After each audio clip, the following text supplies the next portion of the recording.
शहबाज शरीफ साहब की मुलाकात है आज़म मजीद तारड़ साहब शहबाज शरीफ के साथ और अटॉर्नी जनरल पाकिस्तान भी मौजूद होंगे। आप अंदाज़ा लगाएं कि जिस शहबाज शरीफ के दौर में पीडीएम सरकार में जजेस के घरों में कैमरे लगाए गए, जिस शहबाज शरीफ के दौर में अदलिया को बेवकूफ़ किया गया, जिस शहबाज शरीफ के दौर में जजेस की फैमिलीज को उठाया गया, उनको करंट लगाया गया, उस शहबाज शरीफ को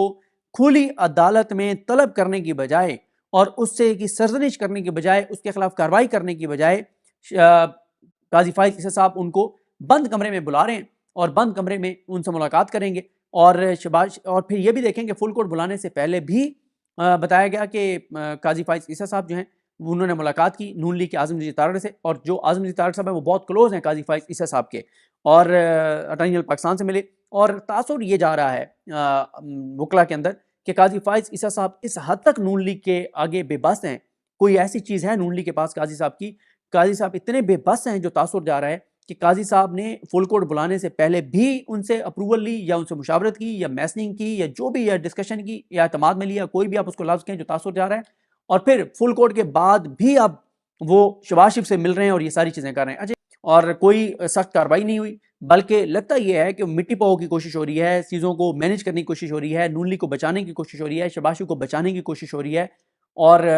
चीज़ों को मतलब सारा कुछ करने की कोशिश की जा रही है। पेशावर हाई कोर्ट का फैसला चैलेंज नहीं किया, इनको चाहिए कि पेशावर हाई कोर्ट का फैसला अब तक चैलेंज हो चुका होता, और जिस वक्त चैलेंज करते उसी साथ ही सीधे कोर्ट में जाके काजी साहब को कहते हैं कि काजी साहब ये केस लगाएं, 2 अप्रैल को इलेक्शन है, उससे पहले पहले इस केस का फैसला करें, और काजी साहब को करना चाहिए इस केस का फैसला। लेकिन इस लम्हे तक पीटीआई वाले, मैं आपको बता रहा हूं कि पीटीआई, लेकिन जब मैं कोई बात करता हूं, या तो दलील से कोई बंदा मेरे साथ बात करे और मुझे कहे कि नहीं आप गलत कह रहे हैं, इसकी ये जस्टिफिकेशन है, उन्होंने बहुत अच्छा किया है कि उन्होंने मखसूस नशिस्तें छीनने का फैसला जो है पेशावर हाई कोर्ट का वो सुप्रीम कोर्ट में चाली ना करके बहुत अच्छा किया, और ये उसकी लॉजिक है, ये इमरान खान के साथ वफादारी है, ये इमरान खान को उसका फायदा है, ये पीटीआई को उसका फायदा है, तो बता दें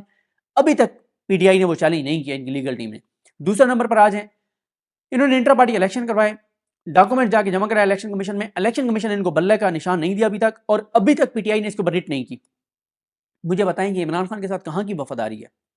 कहां ये पीटीआई की खिदमत हो रही है। अगर इनको बल्ला मिल जाता, जिमनी इलेक्शन में ये बल्ले के निशान के साथ लड़ते, पीटीआई बतौर जमात पार्लिमानी पार्टी बन जाती, और ये सारे सुन्नी इत्तेहाद कौंसिल वाले निज़ाम हो जाते पीटीआई में। लेकिन इस वक्त तक पीटीआई की लीगल टीम ने वहां पे इसको रिट में चैलेंज नहीं किया कि इलेक्शन कमीशन से अदालत बुला के पूछे कि आज बुला के पूछे कि इलेक्शन कमीशन ने क्यों हमें अभी तक सर्टिफिकेट जारी नहीं किया, सर्टिफिकेट वो जारी करेंगे तब पीटीआई को बल्ले का निशान मिलेगा। लेकिन पीटीआई बिल्कुल सुप्रीम कोर्ट नहीं जा रही, इनके वकला बिल्कुल सुप्रीम कोर्ट नहीं जा रहे, सुप्रीम कोर्ट के ऊपर कोई दबाव नहीं बढ़ा रहे, और काजी साहब को ये टाइम दे रहे हैं ताकि आहिस्ता आहिस्ता ये डस्ट बैठ जाए, और फिर हो ये कि काजी साहब इस दौरान इस चीज़ को मैनेज कर लें और ये चैप्टर क्लोज हो जाए, और उल्टा इन जजेस के ऊपर घेरा तंग हो जाए जिन्होंने लेटर लिखा है। 8 फरवरी के बाद 2 ऐसी चीज़ें हुई हैं जो पाकिस्तान की तारीख में कभी नहीं हुई। वैसे एक कमिश्नर का बयान, और कमिश्नर आज तक कहीं नहीं है, उसकी फैमिली का कोई अता पता नहीं है। पीटीआई ने कहीं पे पिटीशन किया सुप्रीम कोर्ट में कि कमिश्नर को बुलाएं और तहकीकात करें, किया पीटीआई ने इसके ऊपर कोई मतलब अलग से?